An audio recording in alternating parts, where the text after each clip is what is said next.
All right. I'm going to review the agenda really quick. I emailed it out, but just a recap of what we'll be discussing today. We will be having updates from our various outreach teams. We will have a city encampment data report from the city of Santa Barbara. And then we'll hear from CityNet. If Good Samaritan joins us a little bit later, they'll give us an update. And PATH as well. They have an outreach team now, so you all will get to meet Odin and hear about his work and just hear about how outreach is going in the city, throughout the city of Santa Barbara, because we have the various teams that are all doing this work in slight variations. So just we'll hear from them about how their efforts are going. And then in terms of outreach, we have some exciting news from the city of Santa Barbara. So we have a couple of city staff here that will give us an update on some new outreach efforts that will be taking place. And then we'll do a recap as we end the year and look into the new year about how we're hoping to continue the regional walkabouts that we've been implementing more recently, the RAP restructure, and then our working groups that we have now officially combined with the County of Santa Barbara and the Continuum of Care, and share that schedule with you all. And then we'll end with some general updates as we were talking about the longest night and then the upcoming point in time count that we have in January. And then always feel free to, raise your hand or jump in, type in the chat if you have any questions along the way. So we'll go ahead and get started.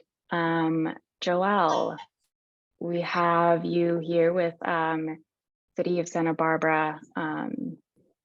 If you want to go ahead and introduce yourself, and then I think we have to make you co-host, so then you can present. Okay, perfect.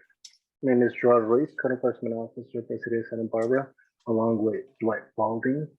I'm also going to paste our link to reporting encampments, individual needs, and illegal dumping and shopping carts. Also, let me share my screen.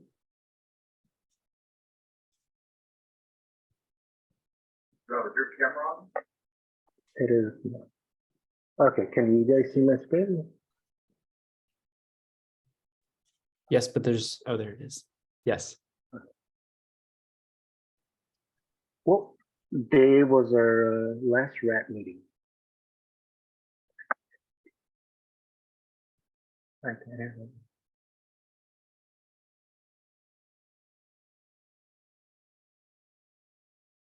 Oh, sorry, I didn't mute myself. It was in November, early November, I believe it was the 11th. So, bring us that data. Oh, no.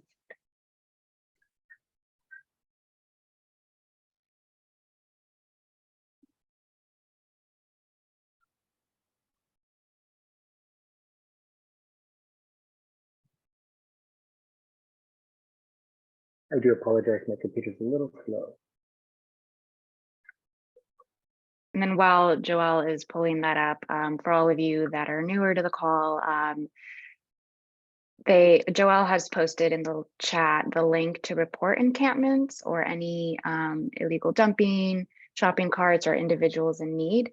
And this all gets processed through the city, and then all this information for encampments is dispersed out to CityNet, where then they go out and confirm the encampments, make sure that they're either active or abandoned. They check in with individuals and start that process with trying to engage in them.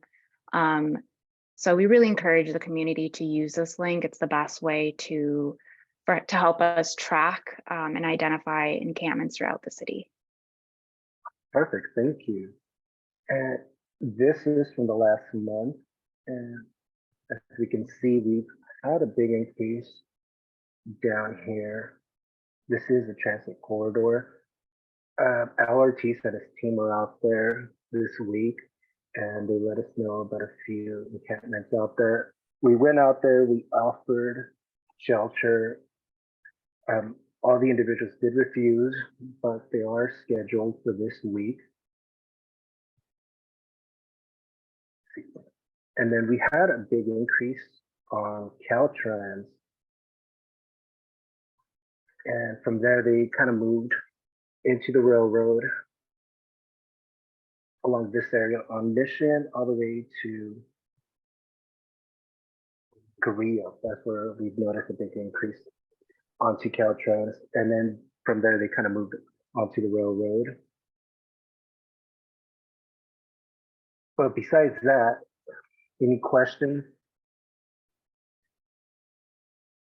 Yes, there is in the chat from Lizzie, if we can explain the difference between an encampment versus loitering. So there's a couple of people on here, but I can go ahead and start. Typically an encampment is when there is some sort of makeshift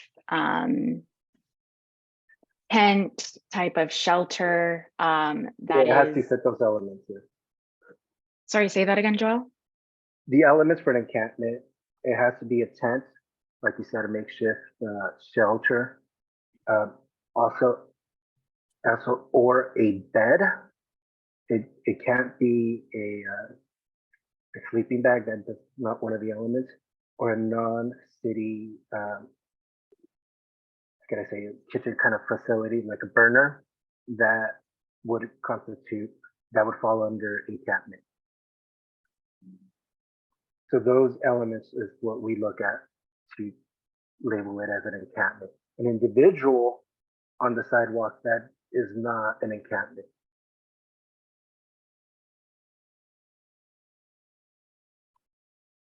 Any other And then questions? Joel, I know you had you just are pulling up this report for the last month. Can you give us a figure of how many encampments were reported in that time frame? Yes, I could actually, that's gonna take a few minutes. Can I give that number in a bit?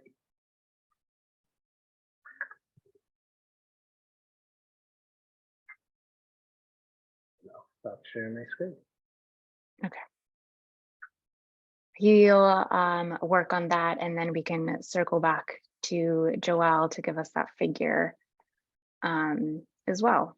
So thank you, Joel, for that. I don't know if there's any other questions about the city link and how that process works, or just comments, questions about that before we move on to other general outreach reporting.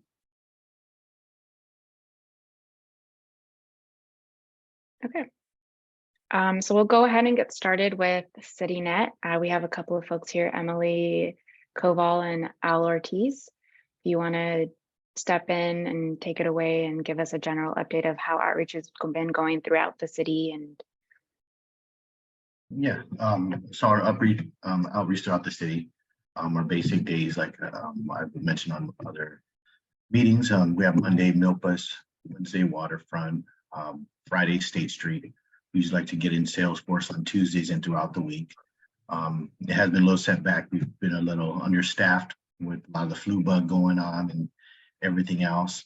But we've been providing as much as possible. We have made some specific focuses on areas, the West Beach area, Bird Refuge, along that area tracks, along with State Street and the De La Guerra Plaza. There's definitely been some concerns out there.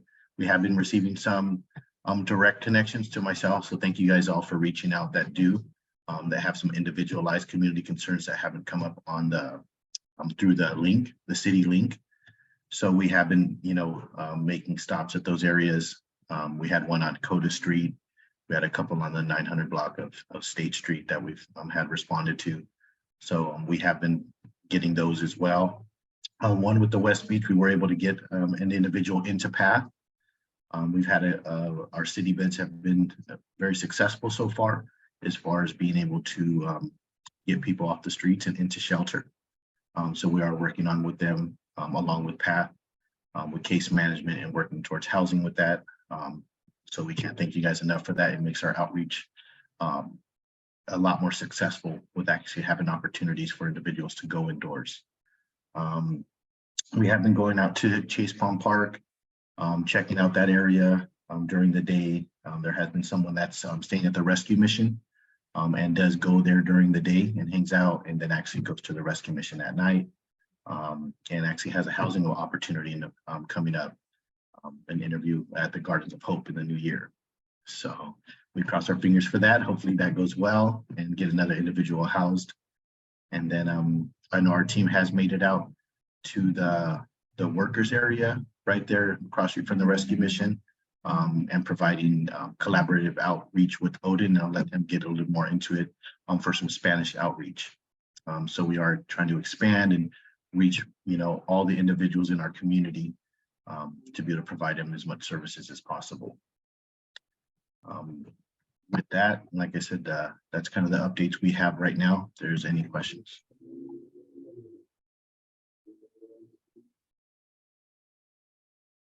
And then sorry if I missed it, but did you mention the 7 beds that you all have now with PATH, and just how that's going, being able to utilize those beds as you're conducting outreach, and or if they're being filled consistently?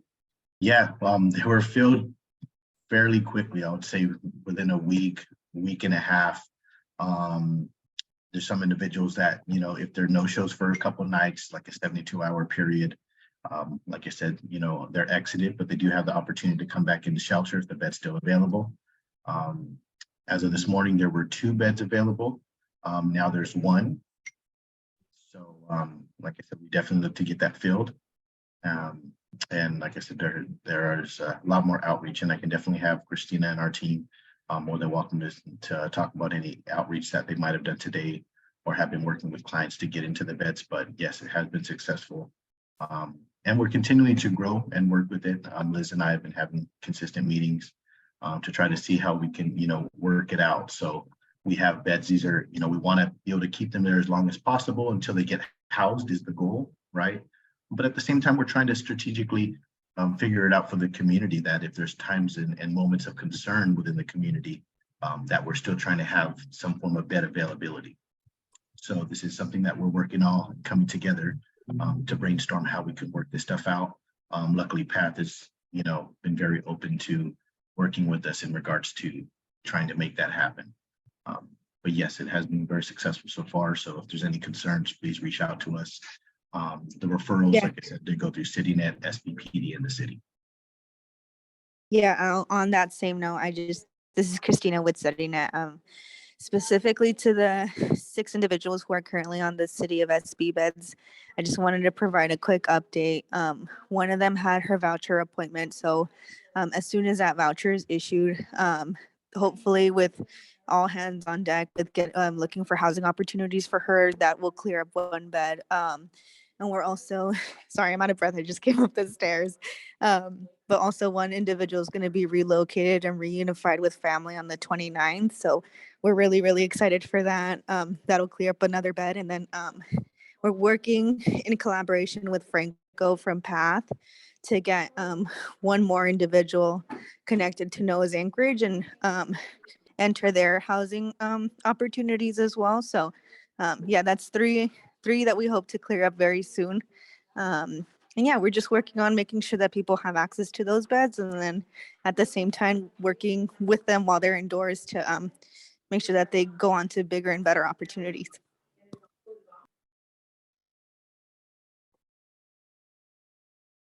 That's really great to hear. And I think it just really highlights the importance of why we need more shelter beds, whether it's congregate or non-congregate, of just really the improvements that an individual can make when they're indoors in a stable environment without having to take into consideration survival and outside factors like weather, where you're going to sleep, where you're going to get food. And so I'm really excited that the city is invested in creating those shelter beds for CityNet to have on a regular basis. So we look forward to hearing the continued work that you all doing and how you're utilizing and the outcomes that come from those placements.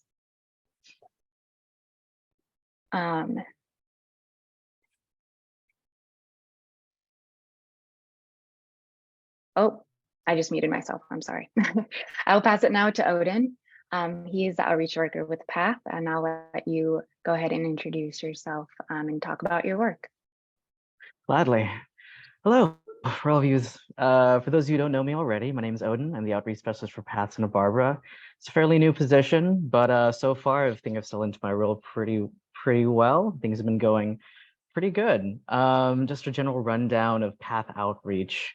PATH outreach is focused on the area in and around PATH, so the Milpas corridor all the way down to the waterfront and East Beach all the way. And if you take that line, go all the way down to Lower State, and that's where I do my daily rounds. So with those, on a day-by-day basis, I do what I can to just do my daily rounds, approach individuals, offer them case management, shelter referrals if possible, and try to get them to any kind of services that they may need, while also addressing the business concerns and taking cold calls that ways. Some of the goals for PATH outreach include trying to get people into shelters off the street and into like a street exit, whether that be at PATH or any other shelter in the surrounding area, including Rescue Mission or the Salvation Army, and if they're a family, transition house. Additionally, I try to get people, my main goal really is housing. So at PATH, our whole focus is getting people is housing first. So we try to get people document ready. That means getting their essential documents like an ID, social security card, things like that, so that when a housing opportunity is given to them or they find one, then they're perfectly ready to just move in and get in contact with a case manager to work out their stuff from there. Every week, I coordinate with CityNet to do some Spanish-based outreach in the area, since there's a big Spanish population in and around the area. Just having those individuals with CityNet who know the culture, know the language, and can connect to them on a deeper basis, more so than I would by myself, has just been fantastic. We can get people who are just a little more, hesitant about going into resources, or understandably, when they see me or another person from PATH, they're a little bit more welcoming because they've had that introduction from CityNet. So that's why we've been able to luckily place people into PATH who normally wouldn't, be a little bit more hesitant otherwise. So yeah, we do that basically every Wednesday, but now tomorrow we're gonna do it again this week, just to touch base with those individuals again. This week, so far, PATH outreach has been focused more so on the area in and around PATH, because there's been a lot of individuals going around that ways to just try and engage with services, especially now that the cold winter months are going on. They're a little bit more, open and willing to go into services. So we're just doing whatever we can to try and facilitate that transition in and help them as they go. But more often than not, I've been doing some case management with one individual over at the waterfront, trying to get him increase his income before moving him into possible placement at shelter. I successfully placed one person just 2 days ago into the Salvation Army. And right now we're at the housing navigation stage for 2 individuals. One's found actually managed to get themselves a housing voucher. Now all they need is just a housing placement. Once they get that, then they're off the streets. But yeah, I do what I can to engage with the community members, both the businesses, PD, and our houseless individuals, to see if we can do whatever we can to help them out in the best way possible. Can I just jump in and say too, we emphasize Odin's work a lot on the East Side calls, but we know that not everyone here is always in attendance at those meetings. And this is a really big deal that we now have PATH outreach out on the ground in the East Side. Having that connection directly to the shelter, directly to those beds that we referenced earlier, and having that coordination with CityNet is really, really beneficial for that whole region. So we're really thrilled to have Odin, and just want to make sure everybody realizes that this is a big win for especially the East Side neighborhood. Thank you, Landon. And with Glad that, to be here. Oh yeah, and with that dedicated focus to the East Side, we also have our neighborhood navigation that operates on Wednesdays at the Rescue Mission, and so that's a great link that while Odin is out conducting outreach, he's able to refer people to that service to get connected to other case management resources that they may be interested in. And so it's really valuable to have that as a backup as you're engaging with individuals, to also refer them to another resource as well.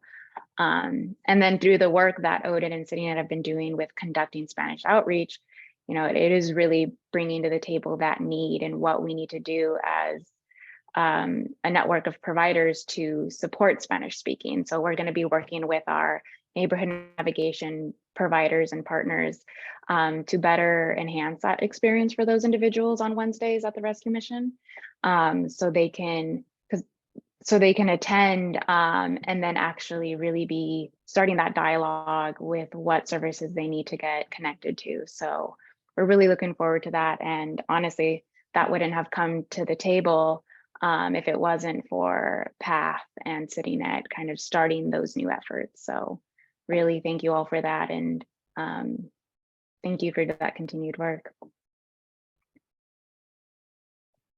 All right. Unfortunately, I don't see Good Samaritan on the call. They are another outreach provider that we have that helps augment the schedules between PATH and CityNet and focus on different areas that they may not be able to get to.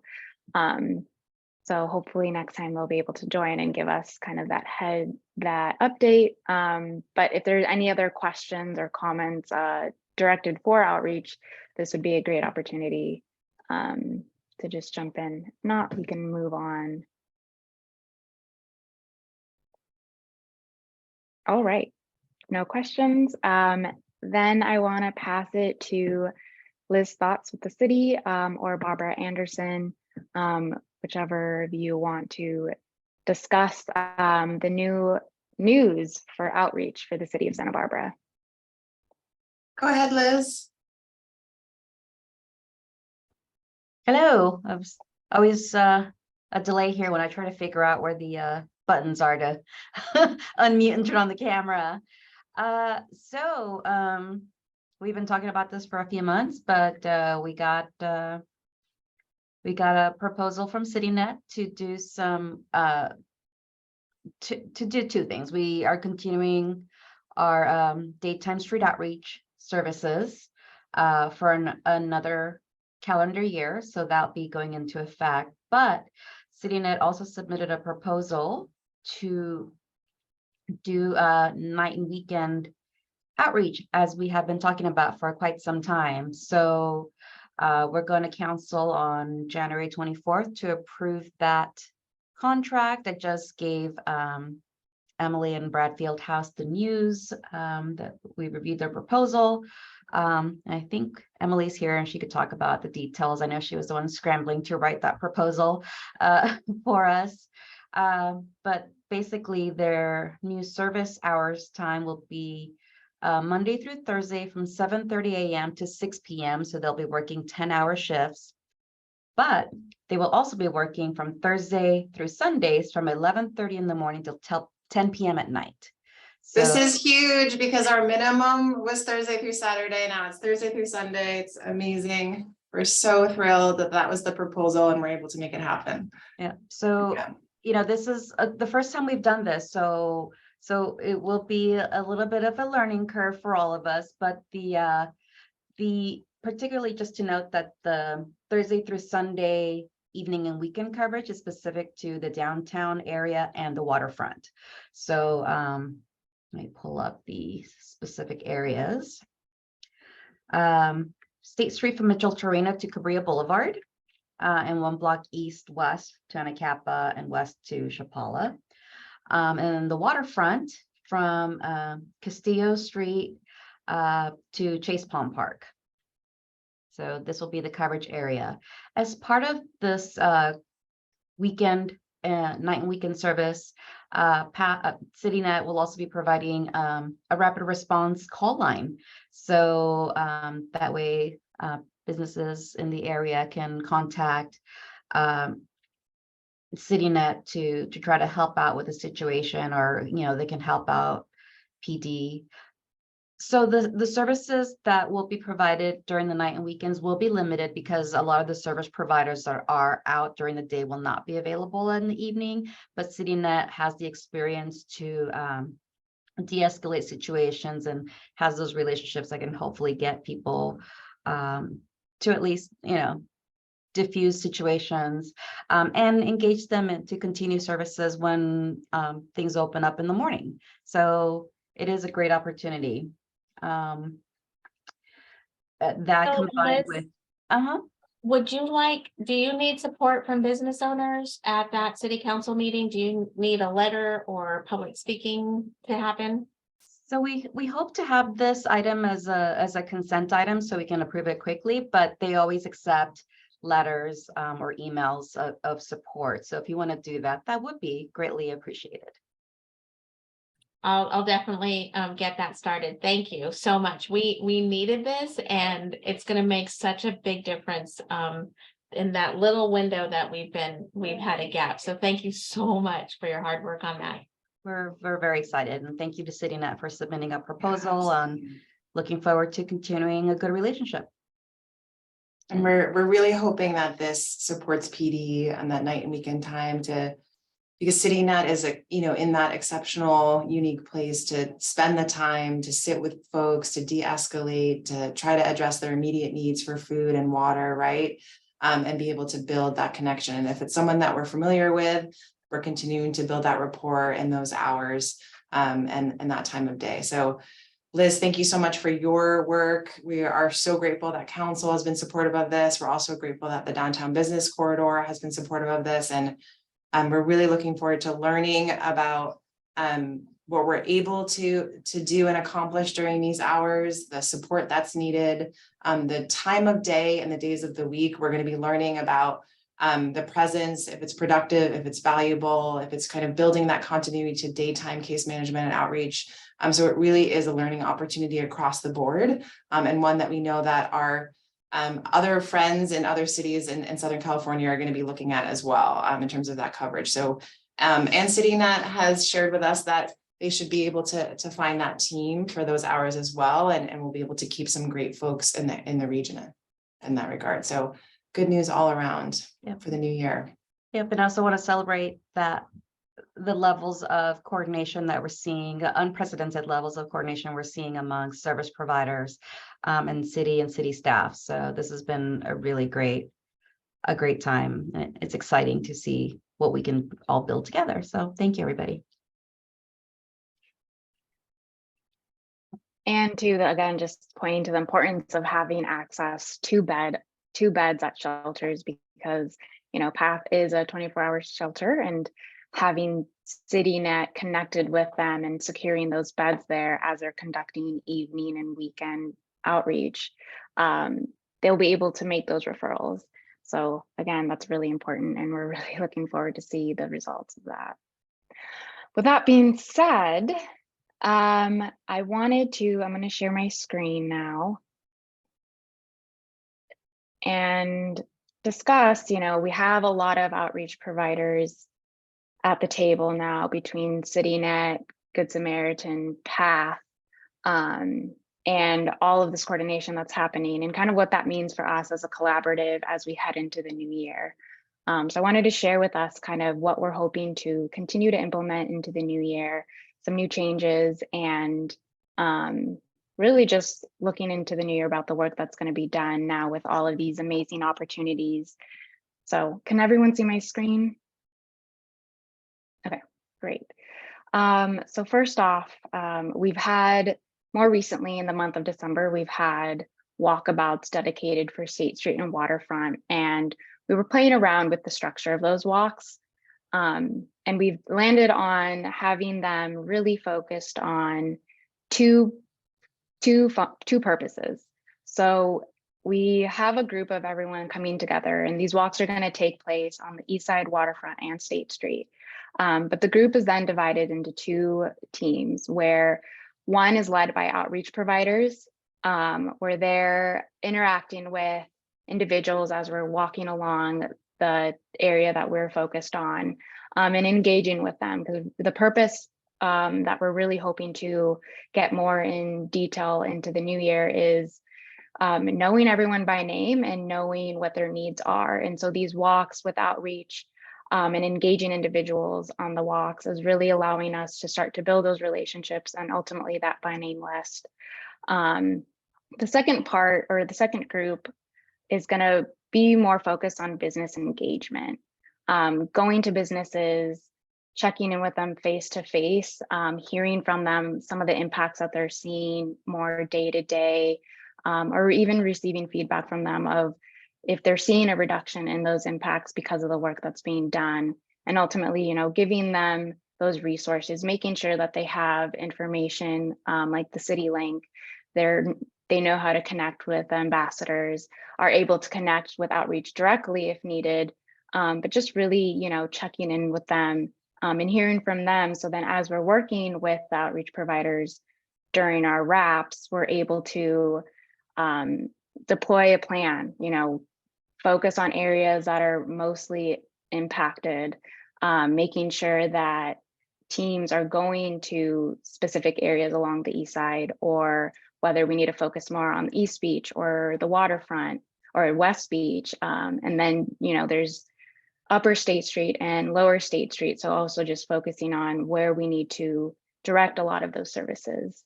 So we're really looking to have consistent walks throughout the new year that'll allow us to do this work. And we've already received a lot of positive feedback in terms of the walks that we have had from business owners that are just really appreciative of us stepping or going to them in their businesses, checking in with them, making those connections. You know, as an example, on our waterfront walk, we stopped by the 7-Eleven, and we're really just able to hear about the impacts that they were having from around theft. And so law enforcement was participating in that walk and was able to then plan with them or make sure that in the future, they're going to have more patrols in that area to support 7-Eleven to help really reduce those impacts that they're seeing.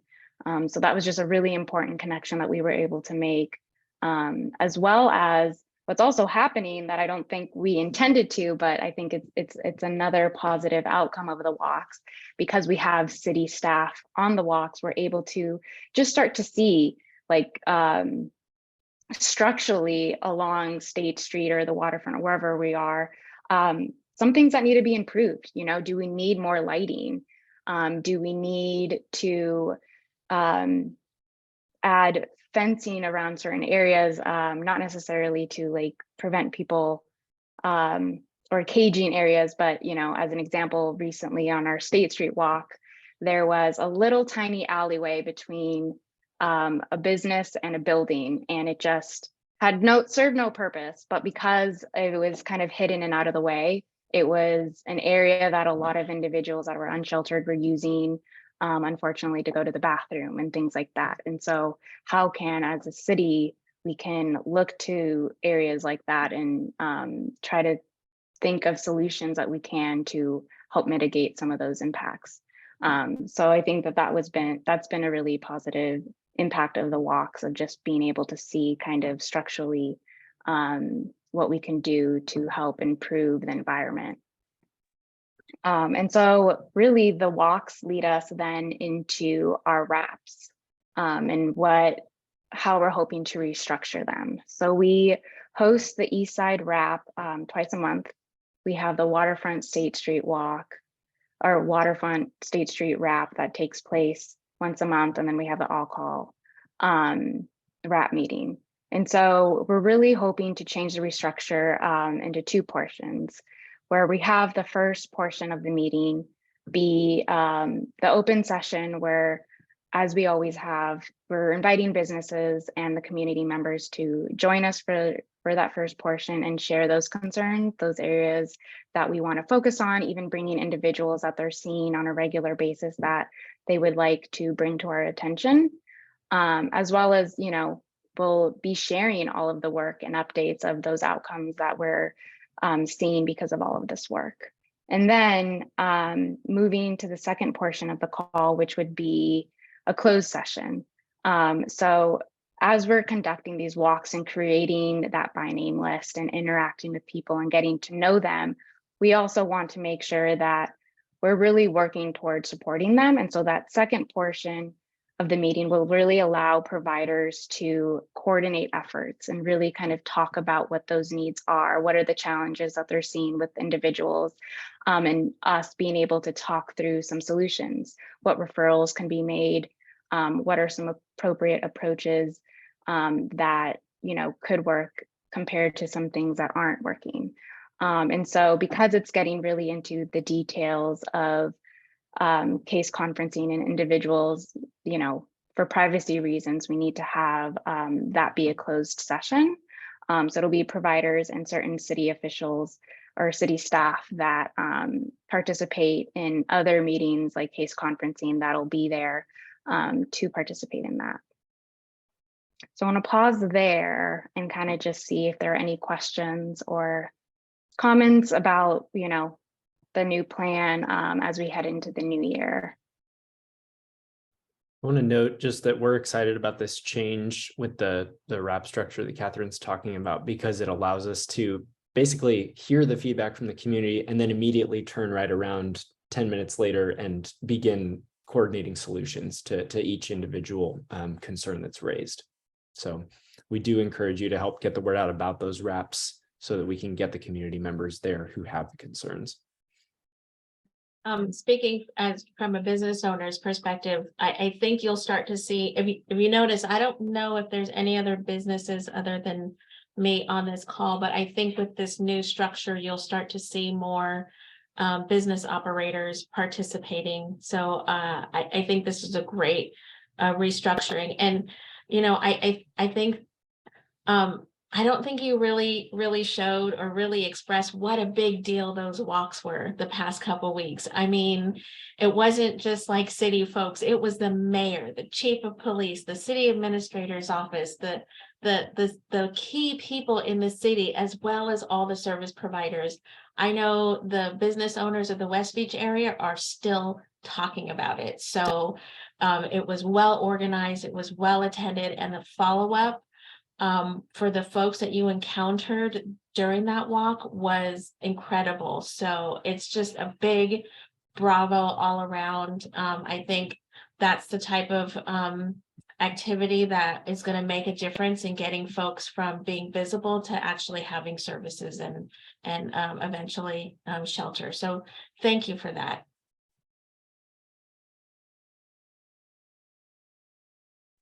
And then as well too, just that's also why conducting the walkabouts in that manner with engaging in businesses on the walkabouts is, for those people that can't make it for whatever reason, we're still making that time to hear from them in person. And sometimes that is appreciated a little bit more than a Zoom call. So that's also why we really wanted to make sure that we're also conducting that outreach to businesses directly to just continue to give them the opportunity to give us feedback on what's working and what's not working, or just really what they're seeing on a day-to-day basis. And then there's a question in the chat about how we can meet the need for bathroom access. And we have some city staff here that maybe can direct this question a little bit better. We have our public restroom availability and hours, and actually Parks and Rec is going to be adding signage to the doors and kind of openings to public restrooms with those hours. Because I think how they correlate to public park hours as well as other facilities, there's some level of confusion there, but of course, all of our public restrooms are open to any member of our community. We've also been talking about the pros and cons of additional portable restrooms, as well as availability of restrooms when we look at the State Street Master Plan. And so I've been meeting with city departments the last couple of weeks to talk about strategies, both existing as well as new opportunities to really kind of, again, reduce those impacts. And so we know across the board, the lack of availability creates impacts, right? That then our city departments are trying to address to make sure that the city is clean and safe and vibrant for everyone. And it is a struggle. I was actually just thinking as we were talking about the walks and, everyone coming together and the visibility of that and the engagement and Lizzie and Robin and the liaison to the business owners and the greater area, how much restrooms were a focus of our COVID-19 response, SBAC. And really working with every city department to get those portable restrooms and hand washing stations out there, the county supporting that at a level financially, the city stepping in financially to support that. So we've been dealing with this as an issue for a long time, and we've for sure have had upticks at different points because of things that we're managing externally. So please know it's top of mind. It's part of short-term planning as well as long-term planning. And if there's any ideas or opportunities above what I've mentioned, please feel free to reach out to me with those ideas and opportunities too. I think one thing that will help that, which, like I said, I'm so happy and thankful that what you guys brought to the table today, the ongoing collaboration with CityNet and us. I think being able to be out there, once we get that, we'll be able to give Barbara and the city back on the areas that we have, because I think it's more after hours that Exactly. we have time with this. Yeah. So being able to find hot spots and areas that we might be able to provide more information for the city to work with, and that can reflect and the community can see. So I look forward to that. Absolutely. Part of our proposal was creating that by name list too. And so I think what we'll be doing is taking a lot of the information from our original outreach back in the HEAP program of 2019, where we had a by name list with the alleyways and the walkways and behind the staircases that you really don't see people out until it's time to go to bed. And so, yeah, we'll paint a much more accurate picture, and you'll also see a lot more of those instances where people are in emergent need of bathrooms and where that may be the most strategic place to put those bathrooms based on where people are currently staying. So, yeah, very excited for this grant. I think it'll give the city and business owners a lot more opportunity to collaborate regarding issues involving homelessness.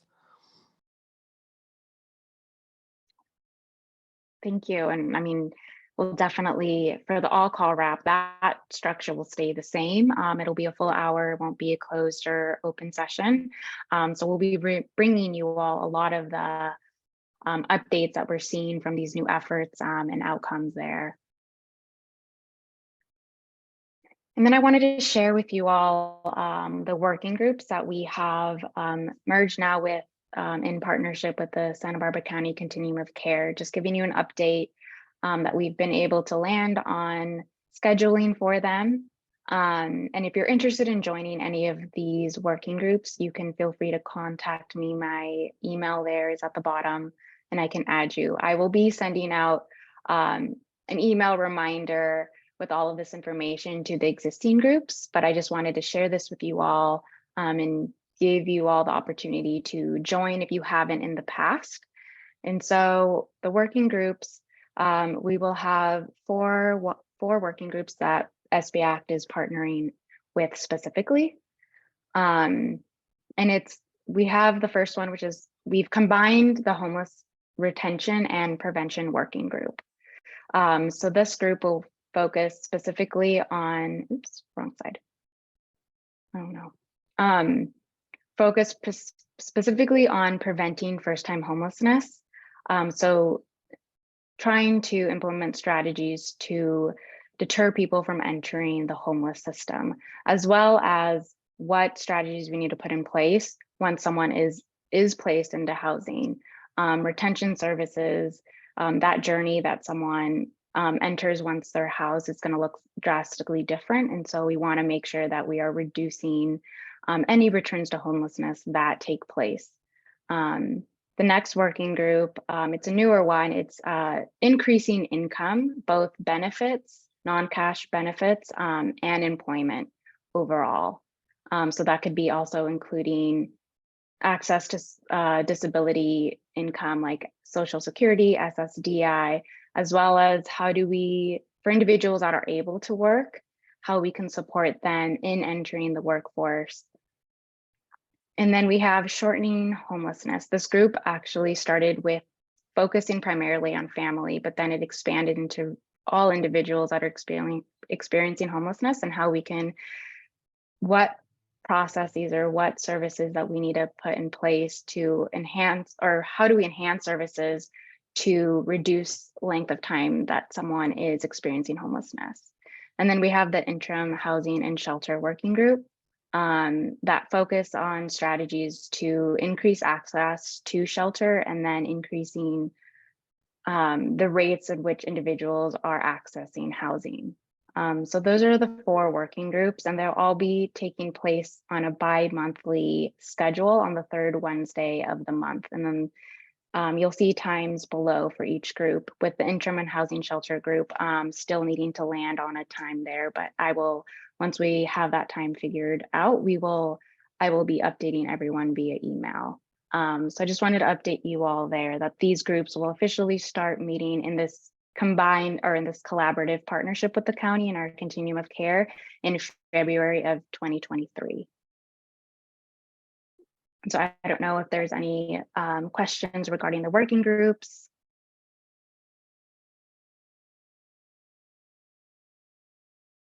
All right. But yeah, so I will be emailing everyone email reminders with the descriptions of the working groups and the times and dates, as well as calendar invites. So if you're interested, you can email me to be added to that roster. My email is below, and then Landon has also put it in the chat as well.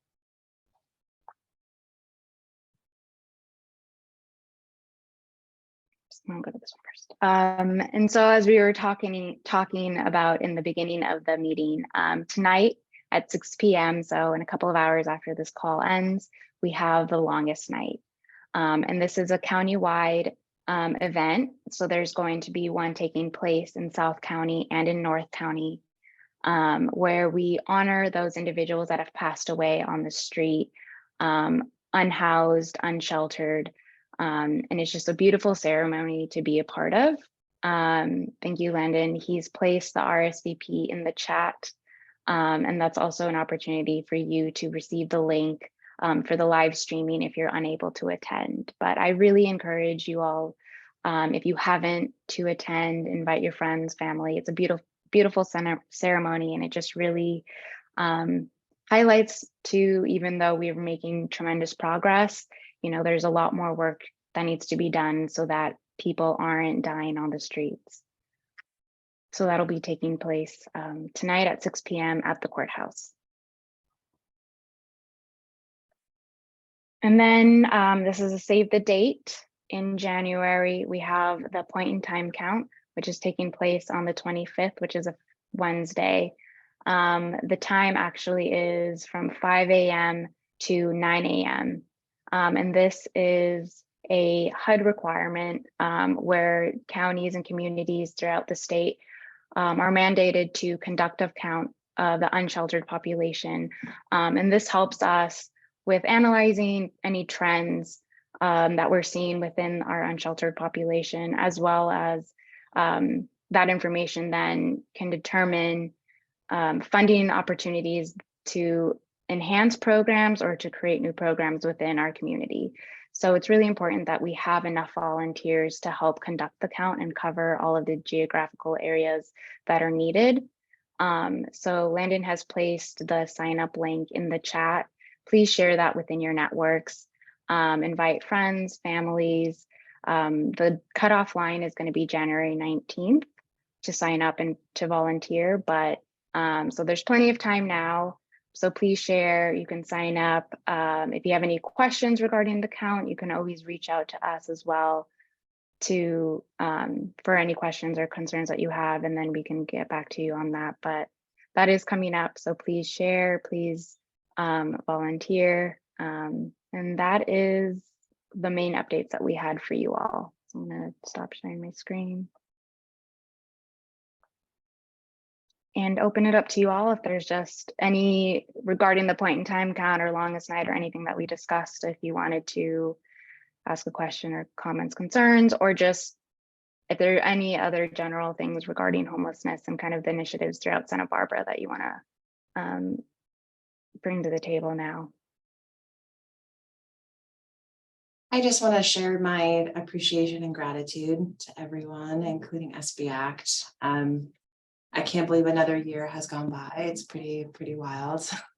I think this work for everyone is invigorating at times and exhausting at others. And I think we've been able to hold the moments of celebration and success, as well as the really, really challenging, there is no one solution moments equally as well. So I just thank you for another year of facilitation, leading the way, SB Act. Now that I'm on the city side, I think even more appreciative of the time that we have together, the level of relationships that we've built, even the walks, they are more, we are all in this together. We have a level of rapport that we've been able to translate from the screen to real life, and really have been able to make things happen. So I really hope that everyone here takes the time to rest, be with your friends, family, loved ones, and really rejuvenate, because we have another difficult year ahead. So I hope that everyone can prioritize that. And I look forward to working with you all again in the new year. Yeah, thank you, Barbara, for adding those kind words. And yes, a lot of this work is relational, and that's why we're really looking forward to these changes in our wrap meetings, as well as the walkabouts, just to really bring people together, because we can't do it independently of each other. This work is only possible with the relationships that we have and the networks that we're creating. So we're really looking forward to all of these new changes and the positive things to come.